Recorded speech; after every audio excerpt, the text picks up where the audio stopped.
Josh Brolin va jouer le rôle du gros badass Thanos, celui qu'on voit à la fin du film de Avengers, le gros vilain avec la face mauve, là, pour ceux qui le connaissent pas. Puis il risque d'être le gros méchant aussi dans Avengers 3, puis en plus d'apparaître sûrement dans Avengers 2 puis Guardians of the Galaxy. Ça va être sa voix ou de l'animatronique puis de la capture de mouvement, du mocap pour Josh Brolin. C'est quoi qui serait le mieux, dans le fond? Honnêtement, je pense que ça serait mieux qu'ils gardent un peu comme qu'ils l'ont fait, qu'ils fassent un peu comme le Hulk, que Thanos soit pas animatronique, mais une image générée par ordinateur, du CGI. Exactement. Un peu comme, c'est exactement comme ils font avec le Hulk présentement, parce qu'ils ont déjà mis la face de Thanos à la fin du premier Avengers. Fait que, puis d'après les spéculations, d'après moi, il va juste faire la voix de Thanos. Ouais. Ce qui serait, pour moi, ça serait acceptable. J'aimerais ça. Je pense mieux que n'importe quelle autre chose qu'il pourrait faire avec, qu'il faudrait que lui soit dans le portrait.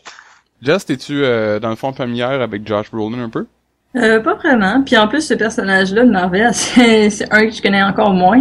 Mais tu te souviens d'avoir vu sa grosse face mauve à la fin d'Avengers? Oui, je m'en souviens. Hein. C'est ça. Mais non, comme Phil dit, oui, je pense que c'est la meilleure des choses à faire. Sinon, ça va faire comme trop bizarre. Dans l'univers Marvel, Thanos, dans le fond, lui, il y a le Infinity Gauntlet qui est le gant de l'infinité. Puis sur le gant, t'as, je pense que c'est 6 pierres. Si je me trompe pas, c'est 6 pierres. Qui, dans le fond, il y en a une qui est pour le pouvoir du temps, l'autre qui est... Fais le mot là-dessus.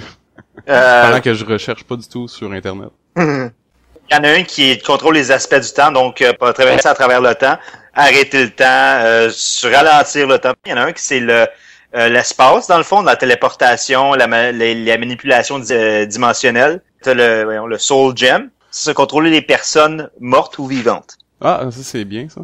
Ouais, c'est T'as le Reality Gem.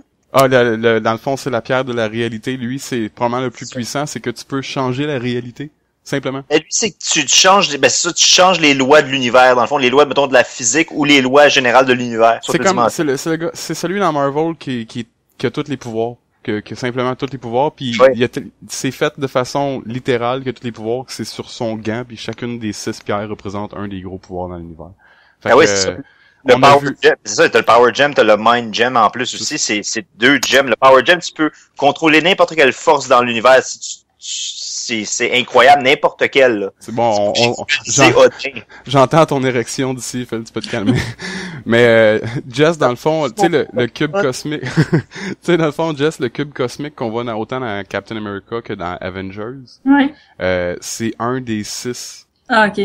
Puis, t'as celui aussi, je sais pas si t'as vu Thor 2. Oui. On a vu l'affaire rouge, là, le Ether, là, l'éther, ça c'est un autre des 6. Puis on voit à la fin du film qu'il donne dans l'espace, dans la scène d'après-crédit, c'est comme une scène de Guardians of the Galaxy. Puis il donne ce gem-là, justement. Fait que ça va être très cool, j'ai bien hâte. Finalement, moi aussi, je te joins avec mon érection, ça. Erection buddies! C'est comme, tu sais, les deux frères, les twins, les deux qui avaient des bagues, là, pis qui mettaient les bagues ensemble, pis qui avaient des pouvoirs, pis ils pouvaient transformer. Nous autres, c'est avec nos érections. Erection power activate! Erection power activate!